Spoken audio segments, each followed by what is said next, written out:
Hello guys, it's crazy warm. നമുക്കിന്ന് social സയൻസിലെ 10ാമത്തെ ചാപ്റ്ററിലോട്ട് വരാം. അത് ജനാധിപത്യവും അവകാശങ്ങളും എന്നാണ് ചാപ്റ്ററിൻ്റെ പേര്. സ്റ്റാൻഡേർഡ് 6 ആദ്യത്തെ കോൺസ്റ്റിറ്റ്യൂഷൻ്റെ ചാപ്റ്ററാണ് ഇതെന്ന് വേണമെങ്കിൽ പറയാം. അപ്പോൾ ഇതിന് മുമ്പത്തെ ചാപ്റ്ററിൽ നമ്മൾ എന്തോ പഠിച്ചത്? അത് മധ്യകാല കേരളത്തെ പറ്റിയാണ് പഠിച്ചത്. ആദ്യം നമ്മൾ ചെപ്പേടുകൾ പഠിച്ചു. ആദ്യം ഒരു ജൂത ചെപ്പേടാണ് കൊടുത്തിരുന്നത്. അതാരായിരുന്നു? ഭാസ്കര രവിവർമ്മൻ എന്ന് പറയുന്ന രാജാവ് എന്തുവാണ് 5 കണ്ണം എന്ന് പറയുന്ന ഒരു കച്ചവട സംഘത്തിന് കൊടുത്ത അവർക്ക് എഴുതി കൊടുത്ത അവകാശങ്ങളുടെ ഒരു ലിഖിതമായിരുന്നത്. ചെപ്പേടെന്ന് പറയുന്നത് ചെമ്പ് തകിടിൽ എഴുതിയ ലിഖിതങ്ങളായിരുന്നു. അത് കഴിഞ്ഞിട്ട് പിന്നെ എന്തോ പറഞ്ഞു? മധ്യകാല കേരളത്തിൽ ഭരണം നടത്തിയിരുന്ന ആൾക്കാരിൽ ആദ്യം വരുന്ന പെരുമാക്കന്മാരാണെന്ന് പറഞ്ഞു. ഒരു 9 തൊട്ട് അവരൊരു 11 വരെയൊക്കെ എന്ത് ചെയ്തു? ഭരണം നടത്തി. 12 ആയപ്പോഴത്തേക്ക് അവർ മാറി. പിന്നെ നാടുവാഴികൾ വന്നു. ഈ പെരുമാക്കന്മാരിലുള്ളവരാണ് ഈ ചേരൻ, ചേരമാൻ, പിന്നെ കുലശേഖരൻ എന്നൊക്കെ പറയുന്നത് അതിൽപ്പെടുന്ന ആൾക്കാരായിരുന്നു. ഇവരുടെ തലസ്ഥാനം എവിടെ ആയിരുന്നു?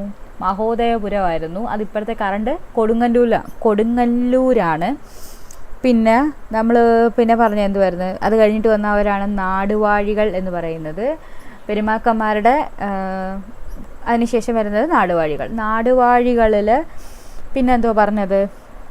നാടുവാഴികളുടെ കേസ് എടുത്താലും അതിന് മുമ്പത്തെ കേസ് പറഞ്ഞാലും ഭൂമിയുടെ അവകാശം എപ്പോഴും ബ്രാഹ്മണർക്കായിരുന്നു. ക്ഷേത്രങ്ങൾ കേന്ദ്രീകരിച്ചാണ് എന്ത് ചെയ്തത്? ഭരണം നടന്നിരുന്നത്. പിന്നെ നമ്മൾ സ്വരൂപങ്ങൾ എന്തുവാണെന്ന് പറഞ്ഞു. എന്തുവായിരുന്നു സ്വരൂപം? നാടുവാഴിക്ക് കീഴിലുള്ള പ്രദേശങ്ങളെ നമ്മൾ, അതായത് പുള്ളിയുടെ അധീനതയിലുള്ള പ്രദേശങ്ങളെ നമ്മൾ സ്വരൂപങ്ങളെന്നാണ് പറഞ്ഞത്. അങ്ങനെ ഒരു 3-4 സ്വരൂപവും പറഞ്ഞിട്ടുണ്ടായിരുന്നു. വേണാട് ഭരിച്ചിരുന്നത് തൃപ്പാപ്പൂർ സ്വരൂപം, അതുപോലെ കൊച്ചി ഭരിച്ചിരുന്നത് പെരുമ്പടപ്പ് സ്വരൂപം, കോഴിക്കോടാണെങ്കിൽ നെടിയിരിപ്പ്, ചിറയ്ക്കലാണെങ്കിൽ കോലസ്വരൂപം. ഇപ്പം ഇതൊക്കെ അതിനിടെ ഉണ്ടായിരുന്നതാണ്. അത് കഴിഞ്ഞിട്ട് പിന്നെ നമ്മൾ ഭാഷയിലോട്ടും കലയിലോട്ടും ഒക്കെയാണ് വന്നത്. അതായത് മണിപ്രവാളം എന്ന് പറയുന്ന ഒരു ഭാഷാശൈലി പറഞ്ഞായിരുന്നു. സംസ്കൃതവും മലയാളവും, പഴയ മലയാളവും കൂടെ ചേർന്നിട്ടുള്ള ഭാഷാശൈലിയായിരുന്നു മണിപ്രവാളം. പിന്നെ അത് കഴിഞ്ഞിട്ട് അറബി മലയാളം പറഞ്ഞിട്ടുണ്ടായിരുന്നു. അതിലുള്ള അറബി മലയാളത്തിൽ മുഹീദ്ദീൻ മാല ആരായിരുന്നു എഴുതിയത്? ഖാസി മുഹമ്മദ് എഴുതിയ മുഹീദ്ദീൻ മാല അറബി മലയാളത്തിലുള്ളൊരു കൃതിയായിരുന്നു. അത് കഴിഞ്ഞിട്ട് അർണോസു പാതിരി എഴുതിയ പുത്തൻ പാന, ഇതെല്ലാം ആ സമയത്തുള്ള കുറച്ച് കൃതികളായിരുന്നു. അതല്ലാതെ തന്നെ പിന്നും ഉണ്ട്. നമ്മുടെ എഴുത്തച്ഛൻ്റെ അധ്യാത്മരാമായണം, പിന്നെ നമ്മുടെ തുള്ളലിൻ്റെ കുഞ്ചൻ നമ്പ്യാർ, പുള്ളിയുടെ കാര്യം പറയുന്നുണ്ടായിരുന്നു.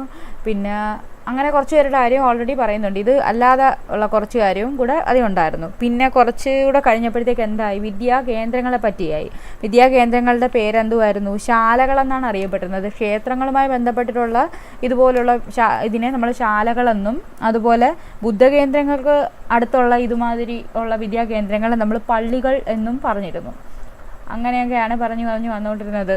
അപ്പോൾ ഓക്കെ ആയല്ലോ. ഇനി നമുക്ക് പുതിയ ചാപ്റ്ററിലോട്ട് പോവാം. ജനാധിപത്യവും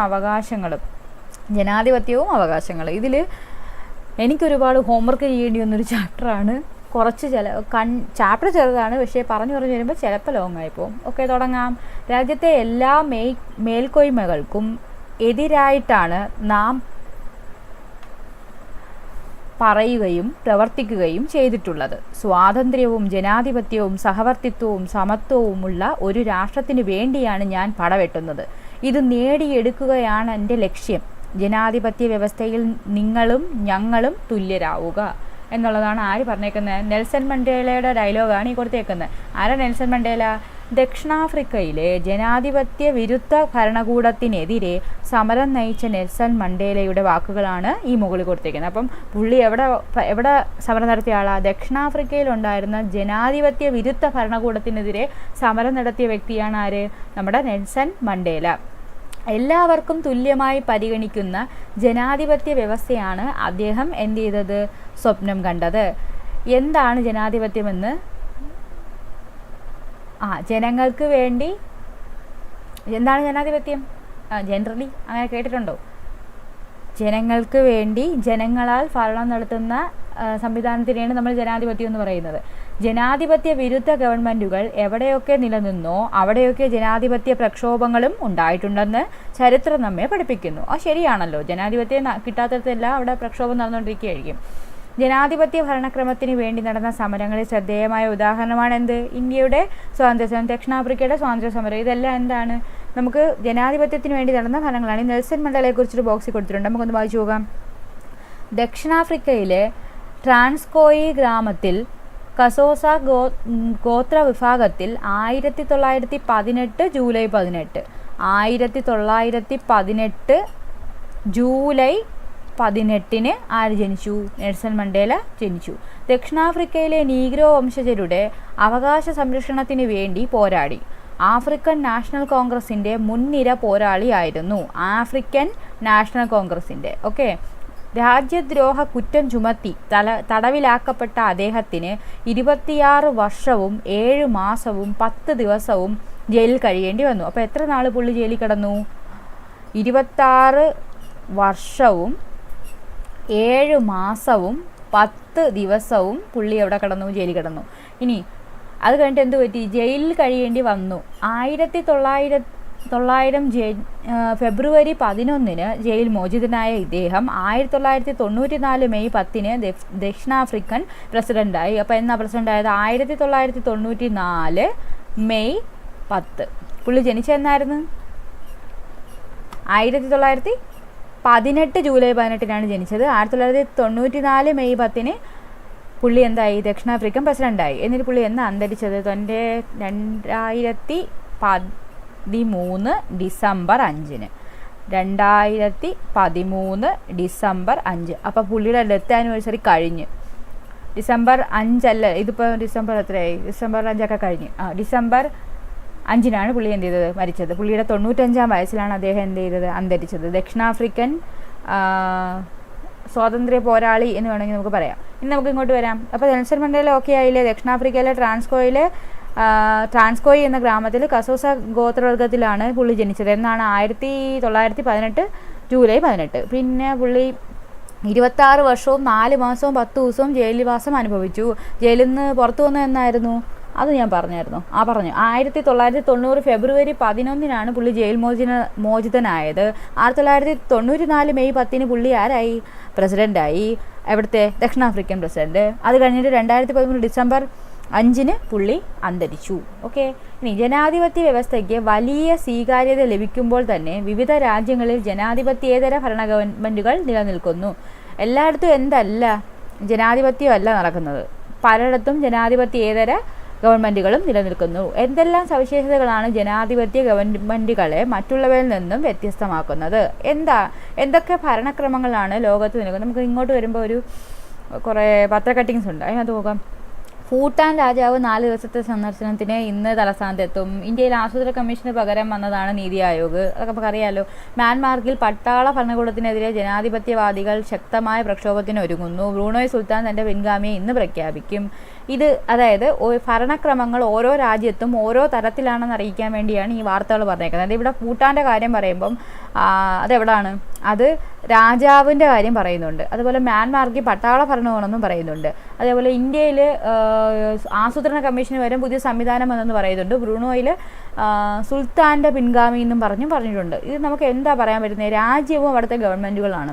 ഭൂട്ടാനിൽ എന്താണ്? ഭരണഘടനാപരമായ രാജവാഴ്ചയാണ്. അതായത് അവിടെ രാജാവും കാണും, ഒരു പ്രൈം മിനിസ്റ്ററും കാണും. പിന്നെ ഇന്ത്യയിലാണെങ്കിൽ ജനാധിപത്യ ഭരണമുണ്ട്. ഇന്ത്യൻ പ്രൈം മിനിസ്റ്റർ ആരായിരുന്നു?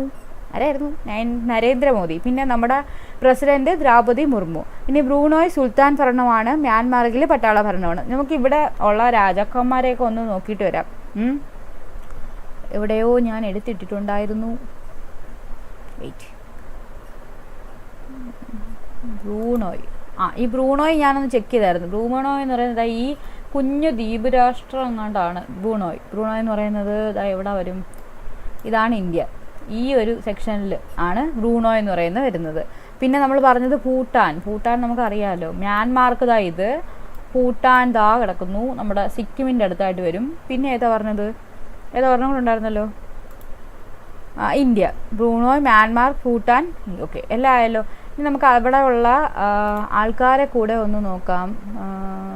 ഇതത് തന്നെയാണല്ലോ. അതെ, പ്രൈം മിനിസ്റ്റർ ഓഫ് ഭൂട്ടാൻ ഈ പുള്ളിയാണ് പ്രൈം മിനിസ്റ്റർ. അതായത് ഷെറിങ് ടോക്ഗെ. നിങ്ങൾ തന്നെ വായിക്കുന്നതായിരിക്കും നല്ലത്. ഞാൻ വായിക്കുമ്പോൾ ചിലപ്പോൾ പ്രൊനൗൺസിയേഷൻ മാറിപ്പാല. ഷെറിങ് ടോക്ഗെ. ഞാൻ ഗൂഗിൾ ട്രാൻസ്ലേറ്റ് വെച്ചിട്ടുള്ള വായനയാണ്. ടോക്ഗെ എന്നാണ് പുള്ളിയുടെ പേര്. ഇനി അവിടുത്തെ രാജാവിൻ്റെ പടവും കാണണം ഇവിടെ.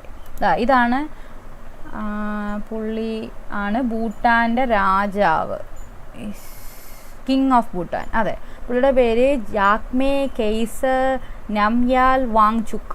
ഓക്കെ, സിനിമാ നടൻ്റെ ലുക്കാണ്. പുള്ളിയാണ് അവിടുത്തെ രാജാവ്. എവിടുത്തെ? ഭൂട്ടാൻ്റെ. ഇനി പറയാനുള്ള ആൾ ഇത്, അതായത് ഇത് എവിടുത്തെ ആളാ?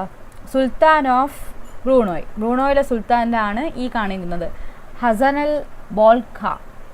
അങ്ങനെയും വായിക്കാം. ഓക്കെ, പിന്നെ അടുത്തത് ഇതാരായിരുന്നു?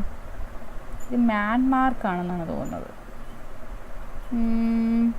യെസ്, മ്യാൻമാർക്കിൽ എന്ത് ഭരണമാണെന്നാണ് പറഞ്ഞത്? പട്ടാള ഭരണമാണ്. അവിടുത്തെ മെയിൻ ഹെഡാണ് ഈ എഴുതിയിരിക്കുന്നത്, മിങ് ഓങ് ഹ്ലോൻ ഹോയിങ്ങോ അങ്ങനെ എന്തോ ഒരു പേര്. ഓക്കെ, വായിക്കാമല്ലോ അല്ലേ? ഞാൻ വായിക്കാത്തതിൻ്റെ മെയിൻ കാരണം വായിച്ചിനി കുളവാക്കണ്ട എന്നുള്ള മൈൻഡിലാണ്. ഓക്കെ, ജസ്റ്റ് ഒന്ന് വന്നപ്പോൾ ഞാനൊന്ന് പറഞ്ഞതേ ഉള്ളൂ. ഇവരുടെ എല്ലാം പേര് ഇച്ചിരി വിഷയമാണ് പറഞ്ഞു വരുമ്പോഴത്തേക്ക്. അപ്പോൾ അത് ഓക്കെ ആണല്ലോ. ഭൂട്ടാനിൽ ഭരണഘടനാപരമായ രാജവാഴ്ചയാണ്. അപ്പോൾ അവിടെ ആരൊക്കെയുണ്ട്? ഒരു കിങ്ങും ഉണ്ട്, പ്രൈം മിനിസ്റ്ററും ഉണ്ട്. പിന്നെ ഇന്ത്യയിലാണെങ്കിൽ ജനാധിപത്യ ഭരണമാണ്, നമുക്ക് പ്രൈം മിനിസ്റ്റർ പ്രസിഡൻ്റൊക്കെ ഉണ്ട്. പിന്നെ ബ്രൂണോയിൽ സുൽത്താൻ ഭരണമാണ്, അവിടെ വേറെ സംഭവമൊന്നുമില്ല. മ്യാൻമാറിൽ പട്ടാള ഭരണമാണ്. പുള്ളിയാണ് എല്ലാത്തിൻ്റെയും ചീഫായിട്ട് വരുന്നത്, ഞാൻ കാണിച്ചില്ലേ ആ പുള്ളി. ഓക്കെ, ഇനിമേൽ സൂചിപ്പിച്ച ഗവൺമെൻറ്റുകൾ തമ്മിലുള്ള വ്യത്യാസങ്ങൾ എന്തെല്ലാമാണ്? ഭൂട്ടാൻ രാജാവും ബ്രൂണോയ് സുൽത്താനും പിന്തുടർച്ചാ അടിസ്ഥാനത്തിലാണ് എന്ത് ചെയ്യുന്നത്? അധികാരത്തിൽ വരുന്നത്. ഇവ ജനാധിപത്യേതര ഗവൺമെൻറ്റുകൾക്ക് ഉദാഹരണമാണ്. അപ്പോൾ പിന്തുടർച്ച അടിസ്ഥാനമാക്കിയിട്ടാണ് ഗവൺമെൻറ് രൂപം കൊള്ളുന്നതെങ്കിൽ അതിനെ നമ്മൾ എന്തെന്ന് പറയും? ജനാധിപത്യേതര ഗവൺമെൻറ്റുകളെന്ന് പറയും. ഒരു വ്യക്തിയോ ഒന്നിലധികം വ്യക്തികളോ സ്വന്തം ഇഷ്ടാനുസരണം നടത്തുന്ന ഭരണക്രമമാണ് ജനാധിപത്യേതര ഭരണവ്യവസ്ഥ. അതായത് ഒരാളിൻ്റെ അതായത് ഇത് ഇവർ പിന്തുടർച്ചാന്നല്ലേ പറഞ്ഞത്. ഇപ്പോൾ ഒരു സുൽത്താൻ, പുള്ളിയുടെ മകൻ അങ്ങനെ പൊയ്ക്കൊണ്ടിരിക്കും. ഇത് ആ ഒരു പുള്ളി ആയിരിക്കും ഈ രാജ്യത്തെ ഫുള്ള് നിയന്ത്രിച്ചുകൊണ്ടിരിക്കുന്നത്. അപ്പോൾ എന്ത് ചെയ്യുന്നത്? ആ പുള്ളിയുടെ ഒരു വ്യക്തിയാണ്. ആ വ്യക്തിയുടെ ഇഷ്ടാനുസരണം നടത്തുന്ന ഭരണക്രമമാണെങ്കിൽ അതെന്താണ്? ജനാധിപത്യേതര ഭരണവ്യവസ്ഥയാണ്. ഇന്ത്യയിൽ ജനാധിപത്യ ഭരണക്രമമാണ് ഉള്ളത്, നമുക്കറിയാമല്ലോ. ജനപ്രതിനിധികൾ നടത്തുന്ന ഭരണക്രമത്തെ എന്തെന്ന് പറയും? ജനാധിപത്യ ഗവൺമെൻറ് എന്ന് പറയും. ജനപ്രതിനിധികളാണ്, ജനങ്ങൾക്ക് വേണ്ടി പ്രതിനിധികളാണ് എന്ത് ചെയ്യുന്നത്? ജനാധിപത്യത്തിൽ ഭരണം നടത്തുന്നത്. ഇനി ജനാധിപത്യ ഗവൺമെൻറ്റുകളുടെയും ജനാധിപത്യേതര ഗവൺമെൻറ്റുകളുടെയും സവിശേഷത നോക്കാം. നടക്കുന്നത് ജനാധിപത്യം ആണെങ്കിൽ എന്താ? ജനങ്ങൾ തിരഞ്ഞെടുക്കുന്ന ജനപ്രതിനിധികളാണ് എന്ത് ചെയ്യുന്നത്? ഭരണം നടത്തുന്നത്. ഇനി ജനാധിപത്യേതരമാണെങ്കിൽ അധികാരം പരമ്പരാഗതമായി കൈമാറുകയോ പിടിച്ചെടുക്കുകയോ ചെയ്യുന്നു. ചെയ്യുന്നു. അടുത്തത് എന്താ പറഞ്ഞേക്കുന്നത്? ജനാധിപത്യമാകുമ്പോൾ എന്താ? ജനങ്ങൾക്ക് അഭിപ്രായ സ്വാതന്ത്ര്യവും അവകാശങ്ങളും നിയമപരമായി ഉറപ്പു നൽകുന്നു.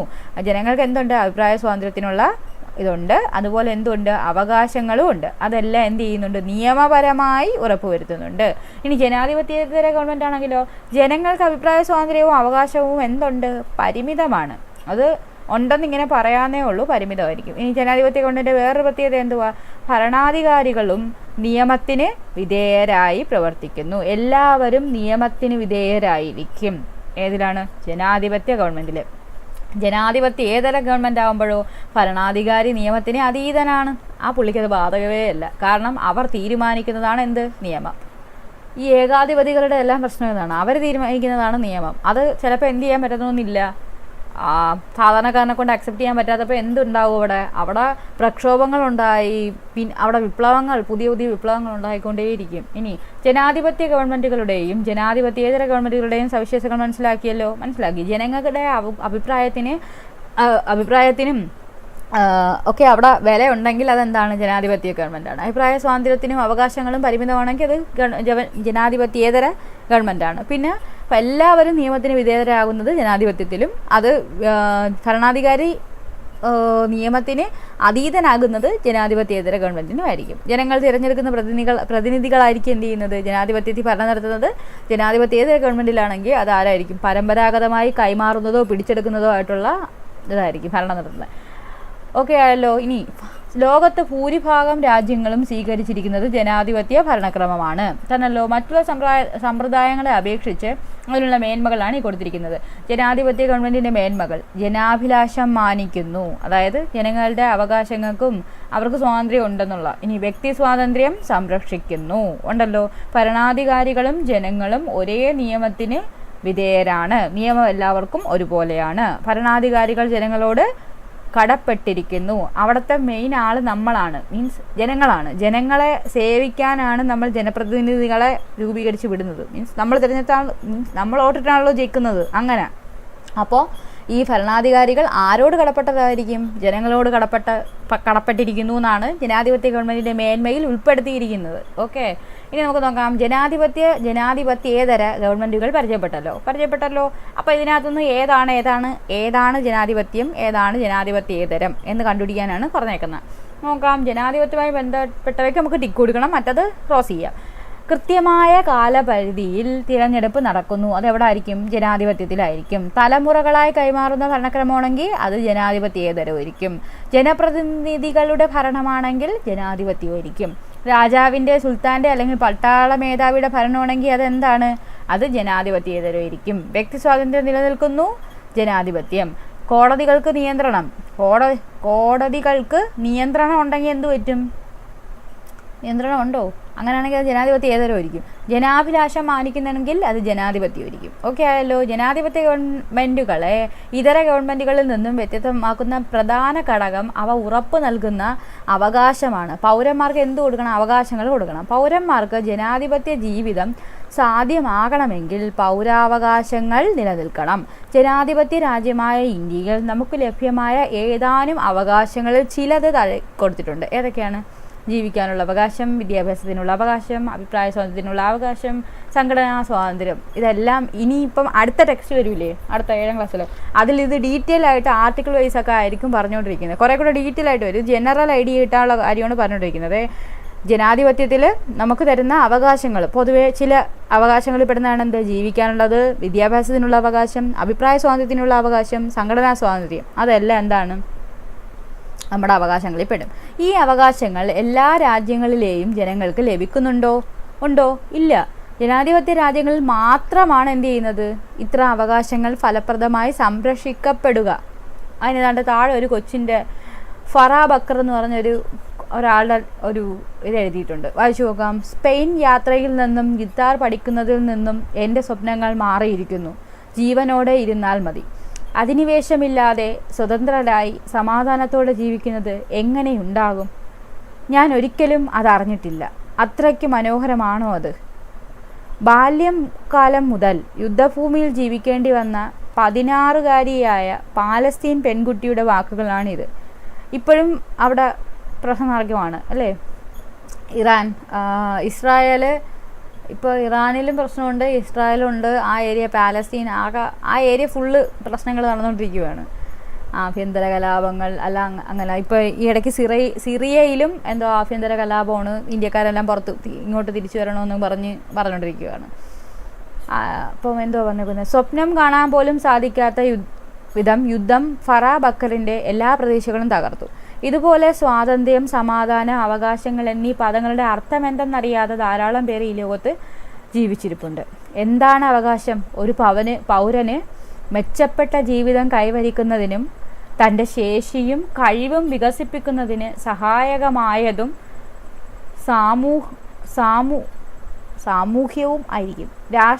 സമൂഹവും രാഷ്ട്രവും ഉറപ്പു നൽകുന്നതുമായ വ്യവസ്ഥകളാണ് അവകാശങ്ങൾ. എന്തുവാണ്? ഈ യുദ്ധഭൂമിയിൽ ജീവിക്കുന്നവർക്ക് ഇത് വല്ലതും കാണുമോ? ഇല്ല. ഈ പറയുന്ന മെച്ചപ്പെട്ട ജീവിതം പോയിട്ട് ഇതിലൊന്നും തന്നെ അവർക്ക് കാണാൻ കിട്ടിയെന്ന് വരത്തില്ല. ഒരു പൗരന് മെച്ചപ്പെട്ട ജീവിതം കൈവരിക്കുന്നതിനും തൻ്റെ ശേഷിയും കഴിവും വികസിപ്പിക്കുന്നതിന് സഹായകമായതും സമൂഹവും രാഷ്ട്രവും ഉറപ്പു നൽകുന്നതുമായ വ്യവസ്ഥകളാണ് എന്തെന്ന് പറയുന്നത്? അവകാശങ്ങൾ. ഇതാ സമൂഹവും രാഷ്ട്രവും ഓരോ പൗരനും ഉറപ്പു നൽകുന്നവയാണ് അവകാശങ്ങളെന്ന് പറയുന്നത്. അവകാശ സംരക്ഷണത്തിന് ആവശ്യമായ നടപടികൾ എല്ലാ രാജ്യങ്ങളിലെയും ഗവൺമെൻറ്റുകൾ സ്വീകരിക്കാറുണ്ട്. ഓരോ രാജ്യവും ഭരണഘടനയിൽ ഉൾപ്പെടുത്തി പൗരന് ഉറപ്പു നൽകുന്ന അവകാശങ്ങളുടെ പട്ടികയാണ് അവകാശ പത്രിക. ഇന്ത്യയുടെ അവകാശ പത്രിക എന്തെന്നറിയപ്പെടുന്നു? മൗലിക അവകാശങ്ങൾ എന്നറിയപ്പെടുന്നു. അപ്പം ഇന്ത്യയുടെ അവകാശ പത്രികയാണ് എന്ത്? മൗലിക അവകാശങ്ങൾ. നമുക്ക് വളരെ ഇമ്പോർട്ടൻ്റ് ആയിട്ടുള്ള സാധനമാണ് ഈ മൗലിക അവകാശങ്ങൾ എന്ന് പറയുന്നത്. അങ്ങോട്ട് പോകുമ്പോൾ ഇമ്പോർട്ടൻ്റ് ആവും. പെരിയാർ മലിനീകരണം തീരദേശവാസികൾ ആശങ്കയിൽ. തീരദേശവാസികൾ ആശങ്കയിൽ. ഇന്ത്യയിൽ അസംഘടിത മേഖലയിൽ തൊഴിൽ ചൂഷണം വർദ്ധിക്കുന്നു. ഡിസംബർ 10 മനുഷ്യാവകാശ ദിനം, വിപുലമായ പരിപാടികൾ. അപ്പോൾ മനുഷ്യാവകാശ ദിനം കഴിഞ്ഞല്ലോ അല്ലേ? എന്തുവായിരുന്നല്ലേ മനുഷ്യാവകാശ ഈ വർഷത്തെ എന്താ തീം? 2024 തീം ഓർമ്മയുണ്ടോ? ഞാനതെവിടെയോ എടുത്തിട്ടിട്ടുണ്ടായിരുന്നു, കണ്ടുപിടിക്കാം. Theme of our rights our future our right now. Our rights our future right now. അപ്പോൾ നമുക്ക് 2023 കൂടെ ഒന്ന് നോക്കുന്നത് നല്ലതായിരിക്കും. കാര്യം കറണ്ട്ലി ഇനിയിപ്പോൾ വരാൻ പോകുന്നത് freedom, equality and justice for ആളായിരുന്നു 2023 theme for world human rights day. December 10 world human rights day, freedom, equality and justice for all. Malayalam ഞാൻ എടുത്തില്ല, ഇംഗ്ലീഷാണ് എടുത്തിട്ടേക്കുന്നത്. Freedom, equality and justice for all. ഇപ്പോൾ കറണ്ട്ലി 2024 എന്തുവായിരുന്നു? Our rights our future right now. Okay ആണല്ലോ. നമുക്ക് അങ്ങോട്ട് തന്നെ വീണ്ടും പോവാം, നമ്മൾ പറഞ്ഞിട്ട്. അപ്പം മുകളിൽ പിന്നെ വിശ്വകാശിയിലെ പടക്ക നിർമ്മാണ ഫാക്ടറിയിലെ കുട്ടികളിൽ ഗുരുതരമായ ആരോഗ്യ പ്രശ്നങ്ങളുണ്ടെന്ന് റിപ്പോർട്ട്. ഓക്കെ, വീണ്ടും വാർത്തകളാണ്. ഇനി മുകളിൽ നൽകിയിരിക്കുന്ന കൊളാഷ് എന്നിട്ട് അവകാശ നിഷേധങ്ങൾക്കിടയാക്കുന്ന ചില സാഹചര്യങ്ങളും അവ സംരക്ഷിക്കുന്നതിനുള്ള ശ്രമങ്ങളുമാണ് കൊളാഷ് പ്രതിപാദിച്ചിരിക്കുന്നതെന്ന്. അവകാശ ലംഘനം ഉണ്ടാകുമ്പോഴാണ് അവകാശ സംരക്ഷണത്തിന് വേണ്ടിയുള്ള ശ്രമങ്ങൾ ഉണ്ടാകുന്നത്. ആധുനിക കാലത്ത് അവകാശങ്ങളെ പൊതുവെ മനുഷ്യാവകാശങ്ങൾ എന്ന നിലയ്ക്കാണ് വിലയിരുത്തപ്പെടുന്നത്. മനുഷ്യവംശത്തിലെ ഒരംഗം എന്ന നിലയിൽ എല്ലാവർക്കും ഒരുപോലെ ലഭ്യമാക്കേണ്ട അവകാശങ്ങളാണ് എന്ത്? മനുഷ്യാവകാശങ്ങൾ. എല്ലാവർക്കും ഒരുപോലെ, അതിന് വേറെ ഒരു തരത്തിലുള്ള വേർതിരിവും പാടില്ല എന്നുള്ളതാണ്. 1948 ഡിസംബർ 10 നിലവിൽ വന്ന ദേശീയ മനുഷ്യാവകാശ പ്രഖ്യാപനത്തിൽ ഉൾക്കൊള്ളിച്ചിട്ടുള്ള ചില അവകാശങ്ങൾ പരിശോധിക്കൂ. അപ്പോൾ എന്താണ് ഈ സാർവദേശീയ മനുഷ്യാവകാശ പ്രഖ്യാപനം എന്നുള്ളത്? അവിടെ വെട്ടിക്കകത്ത് കൊടുത്തിട്ടുണ്ട്. എന്താണ്? എല്ലാ മനുഷ്യരും സ്വതന്ത്രരായി ജനിക്കുന്നു, പദവിയിലും അവകാശത്തിലും തുല്യത പുലർത്തുന്നു, അവർ ബുദ്ധിയും മനസാക്ഷിയും കൊണ്ട് അനുഗ്രഹീതരും പരസ്പര സാഹോദര്യം പുലർത്താൻ നിർബന്ധിതരുമാണ്. ഇതാണ് എന്ത്? ദേശീയ മനുഷ്യാവകാശ പ്രഖ്യാപനം. എന്നായിരുന്നു? 1948 December 10.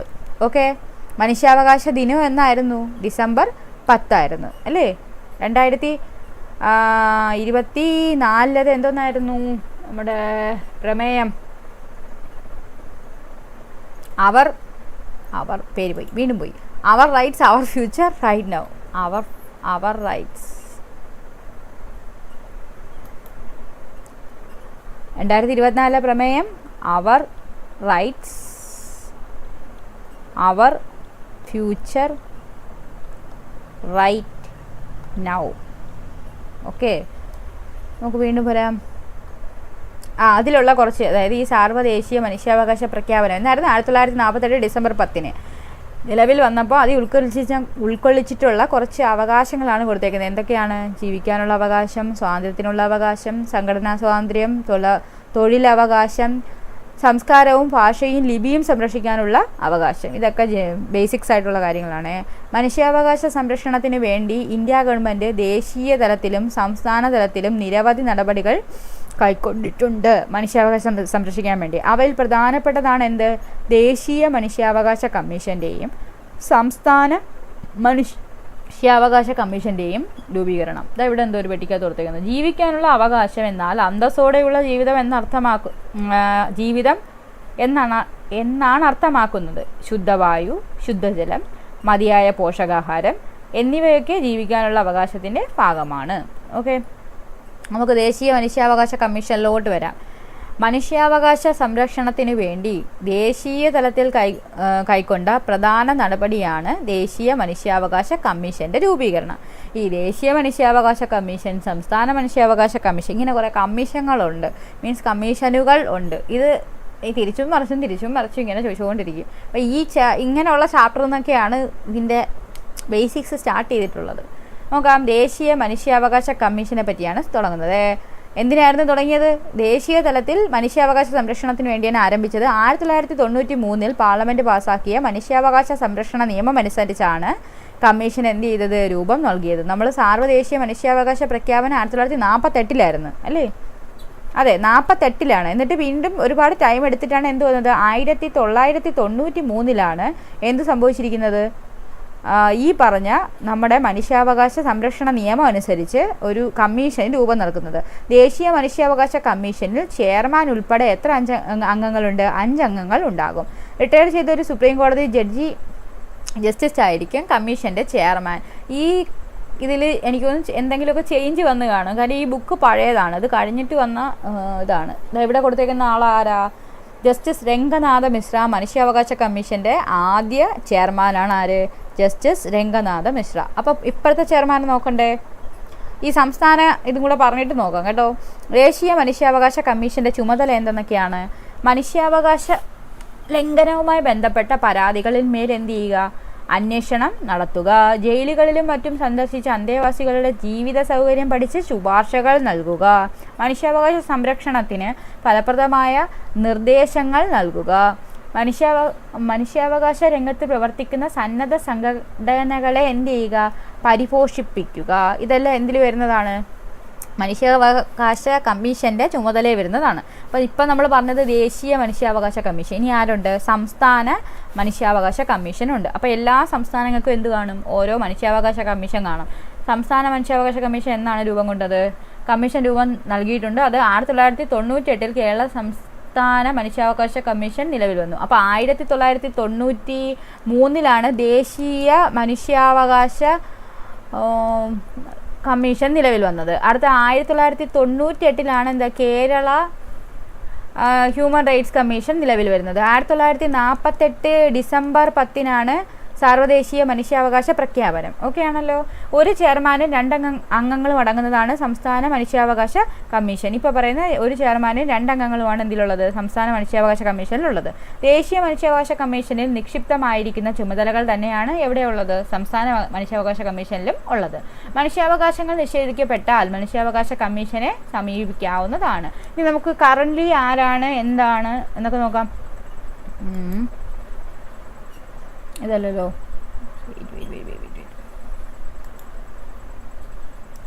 National state Kerala state national human rights commission. അതിൽ ആക്ടിംഗ് ചെയർപേഴ്സൺ എഴുതിയിരിക്കുന്നത് വിജയ ഭാരതി സയാനി ആണ്. നമ്മുടെ നാഷണൽ ഹ്യൂമൻ റൈറ്റ്സ് കമ്മീഷൻ്റെ നമ്മുടെ സൈറ്റിനകത്ത് കറൻ്റ്ലി എന്തോ എഴുതിയിരിക്കുന്നത് പുള്ളിക്കാരി, നമ്മുടെ ആക്ടിങ് ഇപ്പോഴത്തെ ചെയർപേഴ്സൺ എന്ന് പറയുന്നത് വിജയ ഭാരതി സയാനിയാണ്. അവർ പിന്നെ ഒരു 1 2 3 4 5 6 എക്സ് ഒഫീഷ്യോ മെമ്പേഴ്സ് ഉണ്ട്. പിന്നെ ഒരു സ്പെഷ്യൽ ആയിട്ടുള്ള ഒരാളെയും നിർമ്മിച്ചിട്ടുണ്ട്. അപ്പോൾ ടോട്ടൽ 8 പേരാണ് ഇത് എഴുതിയിരിക്കുന്നത് കേട്ടോ. ഇതിനകത്ത് അങ്ങനെയാണ് കൊടുത്തിരിക്കുന്നത്.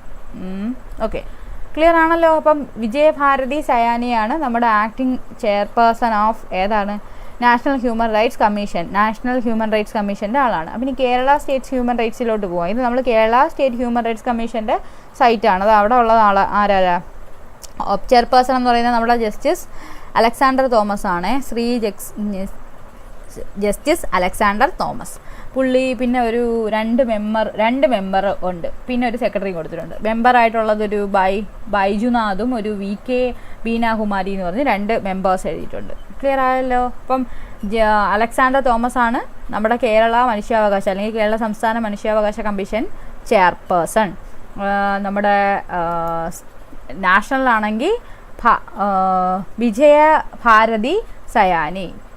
ഓക്കെ, പുള്ളിക്കാരുടെ പടം കാണണ്ടല്ലോ അല്ലേ? കുഴപ്പമില്ലല്ലോ. ഇനി നമുക്ക് അടുത്ത സെക്ഷനിലോട്ട് പോവാം.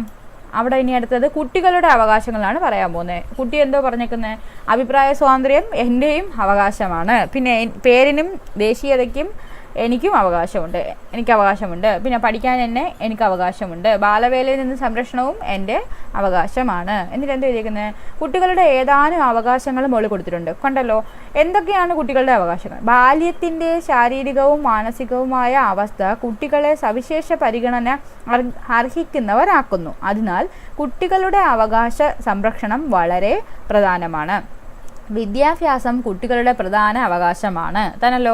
2009 പാർലമെൻറ്റ് പാസ്സാക്കിയ വിദ്യാഭ്യാസ അവകാശ നിയമം. അപ്പം അതിൻ്റെ പേരെന്തോ എഴുതിയേക്കുന്നത്?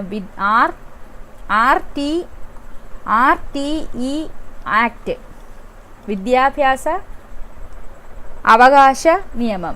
RTE ആക്ട് എന്നായിരുന്നു 2009. അതിലെന്തോ പറയുന്നത്, ഇത് എടുത്തു പറയുന്നു. എന്താണ്? വിദ്യാഭ്യാസം കുട്ടികളുടെ പ്രധാന അവകാശമാണെന്ന് പറയുന്ന RTE ആക്ട് 2009 ഇനി ഇത് എടുത്തു പറയുന്നു. 6 മുതൽ 14 വയസ്സുവരെ പ്രായമുള്ള കുട്ടികൾക്ക് സൗജന്യവും നിർബന്ധിതവുമായ വിദ്യാഭ്യാസം ഉറപ്പാക്കുന്നു. അപ്പോൾ ആ RTE ആക്ട് 2009 പ്രകാരം കുട്ടികൾക്ക് എന്താണ്? 6 മുതൽ 14 വരെ വയസ്സുള്ള കുട്ടികൾക്ക് സൗജന്യവും നിർബന്ധിതവുമായ വിദ്യാഭ്യാസം ഉറപ്പാക്കുന്നു. പഠനാനുകൂല അന്തരീക്ഷവും അടിസ്ഥാന സൗകര്യങ്ങളും കുട്ടികളുടെ എന്താണ്? അവകാശമാണ്. ഇനി പഠിക്കാനുള്ള അവകാശം കുട്ടികളുടെ അവകാശമാണെന്ന് മനസ്സിലാക്കിയല്ലോ. കൂടുതൽ അവകാശം എഴുതാം. അതിജീവനത്തിനും സംരക്ഷണത്തിനും പൂർണ്ണ വികാസത്തിനുമുള്ള അവകാശം, പിന്നെ മാനസികവും ശാരീരികവുമായ പീഡനങ്ങളിൽ നിന്ന് സംരക്ഷണത്തിനും പരിചരണത്തിനുമുള്ള അവകാശം, പിന്നെ ബാലവേല കറക്റ്റ് സ്കൂളിൽ തന്നെ പോകണം. ബാലവേലയിൽ നിന്ന് ചെയ്യാതിരിക്കുന്ന ബാലവേല കൊണ്ടും ചൂഷണങ്ങളിൽ നിന്ന് പ്രൊട്ടക്ഷൻ കിട്ടാനുള്ള അവകാശമുണ്ട്.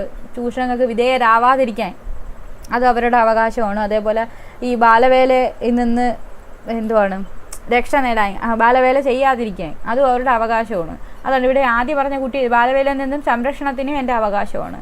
പിന്നെ എന്തോ കുട്ടികളുടെ അവകാശ പ്രഖ്യാപനം നിലനിൽക്കുമ്പോൾ തന്നെ അവർ വിവിധ തരത്തിലുള്ള ചൂഷണങ്ങൾക്ക് വിധേയരാകാറുണ്ട്. ഇനി കുട്ടികളുടെ അവകാശങ്ങൾ സംരക്ഷിക്കുന്നതിന് ദേശീയ തലത്തിലും സംസ്ഥാന തലത്തിലും ധാരാളം നടപടികൾ കൈക്കൊണ്ടിട്ടുമുണ്ട്. അതിൽ പ്രധാനപ്പെട്ടതാണ് ഏത്? ദേശീയ ബാലാവകാശ കമ്മീഷൻ്റെയും സംസ്ഥാന ബാലാവകാശ കമ്മീഷൻ്റെയും രൂപീകരണം. പിന്നെ ഈ പെട്ടിക്കകത്ത് ഒരാൾ ഇരിക്കുന്നുണ്ടോ? കൈലാസ് സത്യാർത്ഥി 2004 മലാലയ്ക്കോടൊപ്പം സമാധാനത്തിനുള്ള നോബൽ സമ്മാനം ലഭിച്ചിട്ടുള്ള ആളാണ് ആര്? കൈലാസ് സത്യാർത്ഥി. ബച്പൻ ബച്ചാവോ ആന്തോളൻ എന്ന സംഘടനയുടെ സ്ഥാപകൻ അല്ലെങ്കിൽ സംഘടന രൂപീകരിച്ച് ബാലവേലയ്ക്കെതിരെ പ്രവർത്തിക്കുന്ന വ്യക്തിയാണ് ആര്? കൈലാസ് സത്യാർത്ഥി. ഓക്കെ, കുഴപ്പമില്ലല്ലോ. ഇനി അതേപോലെ കുട്ടികളുടെ ഒരു അവകാശം പറയുമ്പോൾ അതായത് ഈ പുള്ളിയുടെ കാര്യം പറഞ്ഞതുകൊണ്ടാണ് നമ്മൾ ഇതും പറയുന്നത്. കാര്യം മലാല യൂസഫ്സായി എന്ന് പറയുന്ന ഒരു ഫേമസ് പെൺകുട്ടിയുണ്ട്. പെൺകുട്ടിയുടെ വിദ്യാഭ്യാസത്തിന് വേണ്ടി പോരാടിയ 17-ാം വയസ്സിൽ സമാധാനത്തിനുള്ള നോബൽ സമ്മാനം ലഭിച്ച കുട്ടിയാണ് ആര്? മലാല യൂസഫ്സായി. പുള്ളിക്കാരിയുടെ ബർത്ത്ഡേ അല്ലെങ്കിൽ മലാല ഡേ എന്നും പറഞ്ഞ് ഒരു ഡേ ആചരിക്കുന്നുണ്ട്. ഏതായിരുന്നു? ജൂലൈ 12 ആണ് മലാല ഡേ. അതുപോലെ പുള്ളിക്കാരിയുടെ ബുക്കിൻ്റെ ആത്മകഥയാണ് അയാം മലാല എന്ന് പറഞ്ഞ്.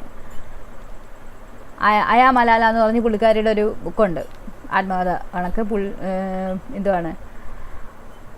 ആത്മകഥയാണ് പുള്ളിയുടെ. ഇനി കുട്ടികളുടെ അവകാശങ്ങൾ ഹനിക്കപ്പെട്ടാൽ ബാലാവകാശ കമ്മീഷനെ സമീപിക്കാൻ പരാതിപ്പെടാനും അവകാശമുണ്ട്. അപ്പോൾ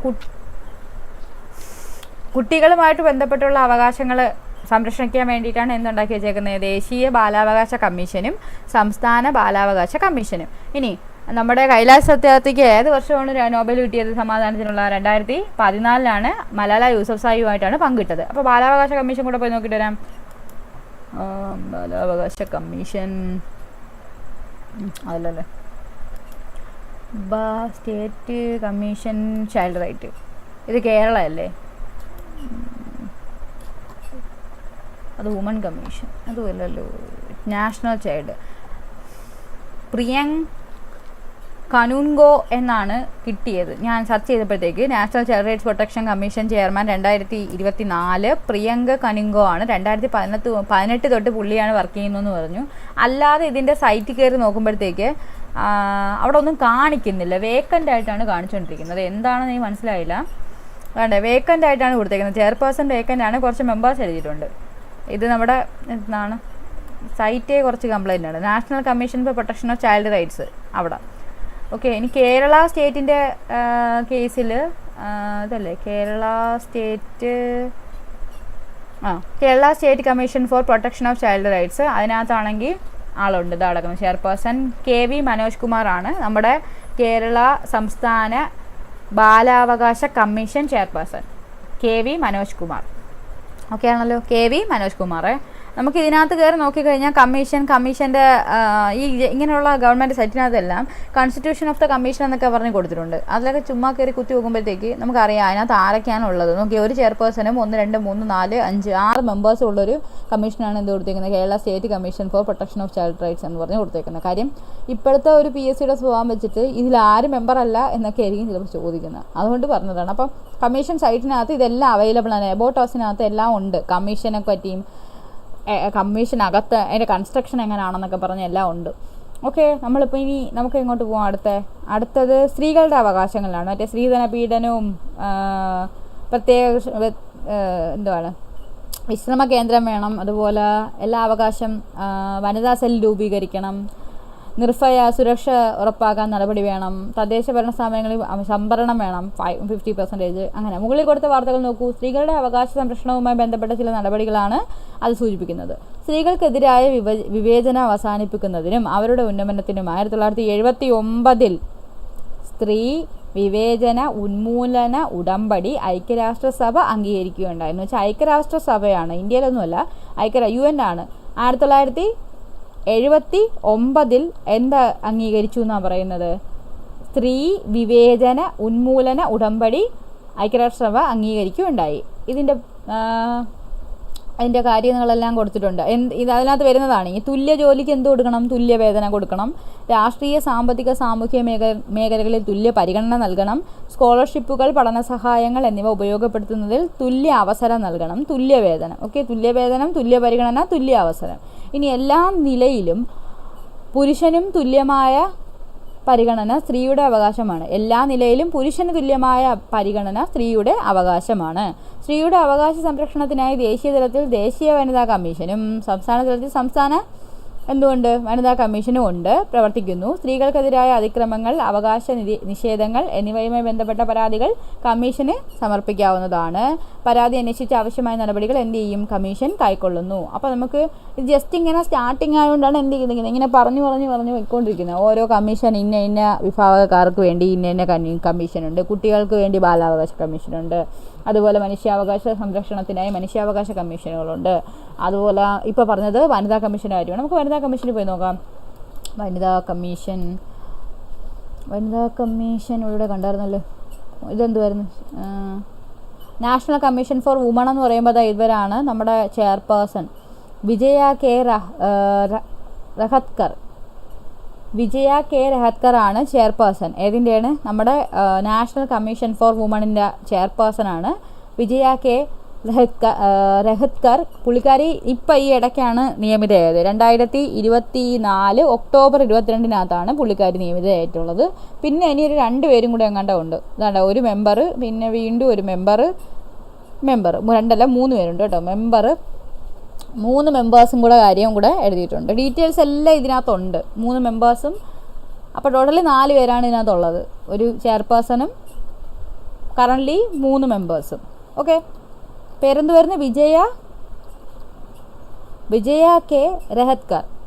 2024 ഒക്ടോബർ 22 നിയമിതയായത്. ഇനി നമുക്ക് കേരളത്തിൽ നോക്കാം. കേരള വനിതാ കമ്മീഷൻ. അതിനകത്ത് നമ്മുടെ അഡ്വക്കേറ്റ് പി സതീദേവിയാണ് നമ്മുടെ ചെയർപേഴ്സൺ. പിന്നെ എത്ര മെമ്പേഴ്സ്? കുറേ മെമ്പർ, സെക്രട്ടറിയൊക്കെ എഴുതിയിരിക്കുന്നത്. ഇതൊക്കെ എല്ലാവരും ഉള്ളതാണോന്നൊന്നും അറിയാൻ വയ്യ കേട്ടോ. ഇതിലൊക്കെ പറഞ്ഞിരിക്കുന്നതനുസരിച്ചാണെങ്കിൽ കാണും. ഇത്രയും മെമ്പേഴ്സ് കാണാൻ വഴിയുണ്ട്. 1 2 3 4 മെമ്പർ, ഒരു മെമ്പർ സെക്രട്ടറി, ലോ ഓഫീസർ. അത് വേണ്ട, അത് ഓഫീസേഴ്സാണ്. മെമ്പേഴ്സ് എന്ന് പറയുമ്പോഴത്തേക്കും മെമ്പർ സെക്രട്ടറി, മെമ്പേഴ്സ് 1 2 3 4 5, ടോട്ടൽ 5 പേരുണ്ട്. അതിൽ ഓരോ chairperson P Sathidevi, advocate P Sathidevi, പിന്നെ പിന്നെ 4 മെമ്പേഴ്സ്. ഓക്കെ ആണല്ലോ. ഇൻ കേസ് എന്തെങ്കിലും ചേഞ്ച് ഉണ്ടെങ്കിൽ ഞാൻ അടുത്ത വീഡിയോയിൽ ഒന്നുകൂടെ ഇതാക്കിയിട്ടേക്കാം. വല്ല ചേഞ്ച് ഇത് അവരുടെ ഒഫീഷ്യൽ സൈറ്റാണ്. കേരള വുമൺസ് കമ്മീഷൻ, കേരള വനിതാ കമ്മീഷൻ. ഓക്കെ, നമുക്കിനി അടുത്തതിലോട്ട് പോകാൻ വീണ്ടും. ഇനി അവകാശങ്ങളും കടമകളും. അവകാശങ്ങൾ മാത്രമാണോ നമുക്കുള്ളത്? ഓരോ അവകാശത്തിനും അനുസൃതമായ കടമകളും നമുക്കുണ്ട്. പട്ടിക നോക്കാം. കുറേ പട്ടികകളാണ് ഈ ചാപ്റ്ററിൽ ആകെ ഉള്ളത്. ഞാനിങ്ങനെ വായിച്ചു വിടേണ്ട ആവശ്യം, കാരണം ഒരു പോയിന്റ് പോലും കളയാൻ വേണ്ടിയില്ല. അതുകൊണ്ടാണ് എല്ലാം ഇങ്ങനെ പറഞ്ഞുകൊണ്ടിരിക്കുന്നത്. അവകാശങ്ങൾ എന്താ? സ്വാതന്ത്ര്യം എൻ്റെ അവകാശമാണ്. കുട്ടി എന്ന നിലയിൽ സംരക്ഷണം എൻ്റെ അവകാശമാണ്. വാർദ്ധക്യത്തിൽ സംരക്ഷണം മാതാപിതാക്കളുടെ അവകാശമാണ്. വാർദ്ധക്യത്തിൽ സംരക്ഷണം പറഞ്ഞ പണി വയോമിത്രം എന്ന് പറഞ്ഞൊരു പദ്ധതി പറഞ്ഞായിരുന്നല്ലോ, ഇതിൻ്റെ ഇടയ്ക്ക് എപ്പോഴോ പറഞ്ഞായിരുന്നു. വയസ്സായവർക്ക് അവരുടെ ക്ഷേമത്തിന് വേണ്ടിയിട്ട് സാമൂഹ്യനീതി വകുപ്പ് നടപ്പിലാക്കുന്നൊരു പദ്ധതിയാണ് എന്ത്, വയോമിത്രം. ഇതിൻ്റെ ഇടയ്ക്ക് എവിടെയോ കറണ്ട് അഫയേഴ്സിൽ കണ്ടതുകൊണ്ട് പറഞ്ഞതാ. ഇപ്പോൾ വാർദ്ധക്യ സംരക്ഷണം, അതുപോലെ തന്നെ വിദ്യാഭ്യാസവും അതിനുള്ള അടിസ്ഥാന സൗകര്യം എൻ്റെ അവകാശമാണ്. വിദ്യാഭ്യാസവും അതിനുള്ള അടിസ്ഥാന സൗകര്യവും എൻ്റെ അവകാശമാണ്. അവകാശങ്ങൾ നിഷേധിക്കപ്പെട്ടാൽ അത് പരിഹരിച്ച് കിട്ടാൻ എനിക്ക് അവകാശമുണ്ട്. അവകാശ ലംഘനം ഒരു പ്രശ്നമാണ്. അത് നമുക്ക് എന്ത് ചെയ്യാം? മനുഷ്യാവകാശം ലംഘിച്ചു കഴിഞ്ഞാൽ നമുക്ക് കോടതിയെ സമീപിക്കാം. ഇനി കടമകൾ. ഞാൻ അനുഭവിക്കുന്ന സ്വാതന്ത്ര്യം മറ്റുള്ളവർക്ക് നൽകുക എൻ്റെ കടമയാണ്. ആദ്യം എന്തോ പറയുന്നത്? അവകാശമായിട്ട് പറയുന്നത് സ്വാതന്ത്ര്യം എൻ്റെ അവകാശമാണ്. അപ്പോൾ ഞാൻ അനുഭവിക്കുന്ന സ്വാതന്ത്ര്യം മറ്റുള്ളവർക്ക് നൽകുക എൻ്റെ കടമയാണ്. ഓക്കെ. ഇനി കുട്ടി എന്ന നിലയിൽ സംരക്ഷണം എൻ്റെ അവകാശമാണ്. എന്നെ സംരക്ഷിക്കുക മാതാപിതാക്കളുടെ എന്താണ്? കടമയാണ്. ഓക്കെ. വാർദ്ധക്യത്തിൽ സംരക്ഷണം മാതാപിതാക്കളുടെ അവകാശമാണെങ്കിൽ വാർദ്ധക്യത്തിൽ മാതാപിതാക്കളെ സംരക്ഷിക്കുക ഉള്ളത് എൻ്റെ കടമയാണ്. അതുപോലെ വിദ്യാഭ്യാസവും അതിനുള്ള അടിസ്ഥാന സൗകര്യങ്ങളും എൻ്റെ അവകാശമാണെങ്കിൽ സ്കൂൾ നിയമങ്ങൾ അനുസരിക്കുക എന്നുള്ളത് എൻ്റെ കടമയാണ്. എനിക്ക് വിദ്യാഭ്യാസവും അടിസ്ഥാന സൗകര്യവും തരണമെങ്കിൽ പറയുന്ന നിയമങ്ങൾ പാലിച്ചിരിക്കണം. ഓക്കെ. ഇനി അത് കടമയാണ് എൻ്റെ. ഇനി അവകാശങ്ങൾ നിഷേധിക്കപ്പെട്ടാൽ അത് പരിഹരിച്ച് കിട്ടാൻ എനിക്ക് അവകാശമുണ്ട്. ഇനി രാഷ്ട്ര സേവനവും സാമൂഹ്യ സേവനവും എന്താണ്? എൻ്റെ കടമയാണ്. എനിക്ക് എല്ലാ അവകാശവും, ഞാൻ ഈ രാഷ്ട്രത്തെയും സമൂഹത്തെയും സേവിക്കണം, അതെൻ്റെ കടമയാണ്. ഏതാനും അവകാശങ്ങളും അനുസൃതമായ ചില കടമകളുമാണ് മുകളിൽ കൊടുത്തിരിക്കുന്നത്. കടമകളില്ലാതെ എന്തില്ല? അവകാശങ്ങൾ നിൽക്കത്തില്ല. നമ്മളിപ്പോൾ എനിക്ക് അവകാശം വേണമെന്ന് പറഞ്ഞിട്ട് ഞാൻ എൻ്റെ കടമ ചെയ്യുന്നില്ലെങ്കിൽ എൻ്റെ അവകാശങ്ങൾ എന്ത് ചെയ്യത്തില്ല? വാലിഡ് ആയിരിക്കത്തില്ല എന്നാണ് ഇവർ പറഞ്ഞു വരുന്നത്. അങ്ങനെ നമ്മളുടെ എന്തിലെത്തി? ഗവൺമെൻറ് എന്ന് പറയുന്നത് 2 ടൈപ്പിലുണ്ടെന്ന് ആദ്യം പറഞ്ഞു. ജനാധിപത്യ ഗവൺമെൻറ്റും പിന്നെ ജനാധിപത്യേതര ഗവൺമെൻറ്റും. അവിടെ ജനാധിപത്യത്തിൽ എന്താണ്? അവകാശങ്ങൾ സംരക്ഷിക്കുന്നു, ജനങ്ങൾക്ക് അഭിപ്രായ സ്വാതന്ത്ര്യവും അവകാശ സ്വാതന്ത്ര്യവും എല്ലാം ഉണ്ട്, കറക്റ്റായിട്ട് എന്ത് ചെയ്യുന്നുണ്ട്? തിരഞ്ഞെടുപ്പ് നടക്കുന്നുണ്ട്. ഇനി ഓക്കെ, അങ്ങനെയെല്ലാം നടക്കുന്നുണ്ട്. ഇനി ജനാധിപത്യേതരാണെങ്കിൽ എന്താണ്? അവകാശങ്ങൾ പരിമിതമാണ്. പിന്തുടർച്ച അവകാശത്തിലാണ് പുതിയ ആൾക്കാർ വരുന്നത്. അവിടെ ജനങ്ങൾക്ക് വോയിസ് ഇല്ല. പിന്നെന്തുവാ? അവർക്ക് തോന്നണക്കാണ്. അവരുടെ എങ്ങനെയാണോ അതുപോലെ ആയിരിക്കും ഭരണം. അവരുടെ ഒരാളായിരിക്കും പുതിയ നിയമങ്ങൾ കൊണ്ടുവരുന്നതും അവിടെ ഉള്ള എല്ലാ കാര്യങ്ങളും നിയന്ത്രിക്കുന്ന ഒരാളായിരിക്കും. ഓക്കെ. ഇനി അവകാശങ്ങൾ എത്ര? മെയിനായിട്ട് 3 പറഞ്ഞത്. ഒന്ന് മനുഷ്യാവകാശം, പിന്നെ കുട്ടികളുടെ അവകാശം, സ്ത്രീകളുടെ അവകാശങ്ങൾ. മനുഷ്യാവകാശത്തിനകത്ത് മെയിനായിട്ട് പറഞ്ഞത് 2, ദേശീയ മനുഷ്യാവകാശ കമ്മീഷനും നമ്മുടെ സംസ്ഥാന മനുഷ്യാവകാശ കമ്മീഷനും പറഞ്ഞായിരുന്നു. മനുഷ്യാവകാശ സംരക്ഷണത്തിന് വേണ്ടിയാണ്. അതിലാദ്യം പറഞ്ഞത് സാർവദേശീയ മനുഷ്യാവകാശ പ്രഖ്യാപനം 1948 ഡിസംബർ 10 അത് കഴിഞ്ഞിട്ട് നമ്മൾ 1993 ദേശീയ മനുഷ്യാവകാശ കമ്മീഷൻ രൂപീകരിക്കുന്നത്. 1998 സംസ്ഥാന മനുഷ്യാവകാശ കമ്മീഷൻ രൂപീകരിക്കുന്നത്. ദേശീയ മനുഷ്യാവകാശ കമ്മീഷൻ്റെ ആദ്യത്തെ ചെയർമാൻ രംഗനാഥ് മിശ്രയായിരുന്നു. ഇപ്പോൾ കറണ്ട് ചെയർമാൻ്റെ പേരെന്ത് വരുന്നത്? മനുഷ്യാവകാശത്തിൻ്റെ സംരക്ഷണത്തിന് വേണ്ടിയുള്ള 2 ഒന്ന് ദേശീയ മനുഷ്യാവകാശ കമ്മീഷനും ഒന്ന് സംസ്ഥാന മനുഷ്യാവകാശ കമ്മീഷനും. ദേശീയ മനുഷ്യാവകാശ കമ്മീഷൻ്റെ ചെയർപേഴ്സൺ അല്ലെങ്കിൽ ചെയർമാൻ എന്ന് പറയുന്നത് വിജയഭാരതി സയാനിയാണ്. വിജയഭാരതി സയാനി. ഇനി അടുത്ത സംസ്ഥാന മനുഷ്യാവകാശ കമ്മീഷൻ്റെ ചെയർമാൻ അല്ലെങ്കിൽ ചെയർപേഴ്സൺ എന്ന് പറയുന്നത് ജസ്റ്റിസ് അലക്സാണ്ടർ തോമസ് ആണ്. Alexander Thomas. ഓക്കെ. അടുത്തത് കുട്ടികളുടെ അവകാശങ്ങളിലാണ് ബാലാവകാശ കമ്മീഷൻ. അതിലും ദേശീയ ബാലാവകാശ കമ്മീഷനും ഉണ്ട്, സംസ്ഥാന ബാലാവകാശ കമ്മീഷനുണ്ട്. ദേശീയ ബാലാവകാശ കമ്മീഷൻ്റെ ആളെന്ന് പറയുന്നത് പ്രിയങ്ക്